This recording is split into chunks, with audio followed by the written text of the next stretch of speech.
Are they dead? Raps asked. He reached out to poke Jack's shoulder, but Jolly held out a restraining hand. Don't be ridiculous. They're still asleep, that's all. The effects of the glitter will wear off soon, she told him. Let them be. Raps examined the pair sprawled at opposite ends of a sofa in one of the guest suites. He was tempted to reach over and pry Jack's eyelid open, but he knew Jolly and Tinsel would never let him get away with that. Are they going to freak out when they come to? No, nothing like that, Tinsel assured him. The glitter is just a bit of Christmas magic. It's the same thing Santa uses when people catch a peek of him in their living rooms. So these two won't remember being hauled in here? Raps persisted. Jolly turned to Tinsel. Is he even supposed to be here? Tinsel made a T-shape with his hands. Time out, you two. Let's stay focused. He looked between them both. The time-honoured traditions of Christmas require faith above all else, and goodwill towards our fellow humans as well. Santa knows what he's doing by bringing Jack and Kirsten here. Let's trust that. Jolly nodded her agreement. We trust Santa, and we want to help. Right on. Raps rubbed his hands together. What do we do first? Tinsel peered down over the rim of his glasses.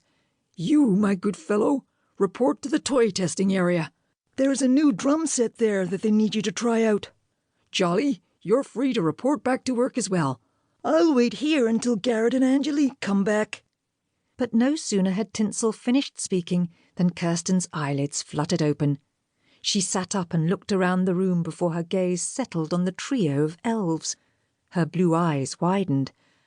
"Oh!" All three elves lifted their right hands in greeting, their startled expressions mirroring hers.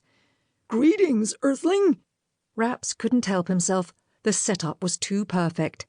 "Raps!" Jolly cried. "Raps!" Tinsel echoed her protest with one of his own. Sorry. He gave an apologetic shrug. I couldn't resist. He turned to Kirsten. We're not aliens. We're Santa's helpers. You're safe, and we're happy that you're here. "Where's Jack?" she asked. Tinsel pointed to the other end of the sofa. Kirsten twisted around. "Jack!" She scrambled to kneel on the floor beside him. "Wake up!" She clutched his hand in hers and brought it to her cheek. "Jack?" "He's fine, I promise," Tinsel assured her, his voice at its most soothing. "You were both just a bit exhausted from your travels." If the fact she was in the presence of 3 Christmas elves frightened Kirsten, it wasn't obvious. What was obvious was her clear concern for her travelling companion. "Jack," she tapped his cheek lightly. "Come back to me. You're scaring me." As if her voice had broken through his glitter-induced slumber, Jack opened his eyes. Hello, gorgeous. "Oh, Jack!" Kirsten's words came out as a half-laugh, half-groan. "Wake up and help me figure out where we are." Jack pushed himself to a sitting position. Much as Kirsten had done, he looked around the room before his eyes settled on Tinsel, Jolly, and Raps. We're not in Kansas anymore, are we?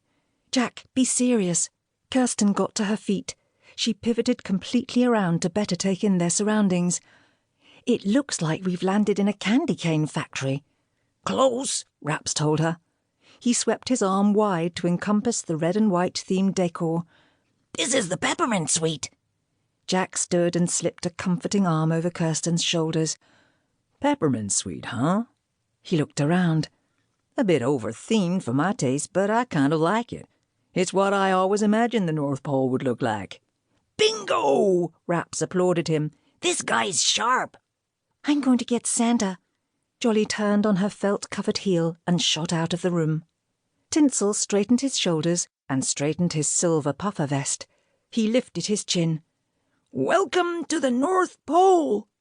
Jack and Kirsten exchanged glances. "Thank you," Kirsten said. "I think." "Have you ever heard of a Christmas-themed resort in Scotland?" Jack asked her. "Or are we in England now?" His expression grew thoughtful. "Wait, I don't remember the trip here. Do you?" Kirsten shook her head. "The last thing I remember is meeting the McCrees." She reached up to touch her temples.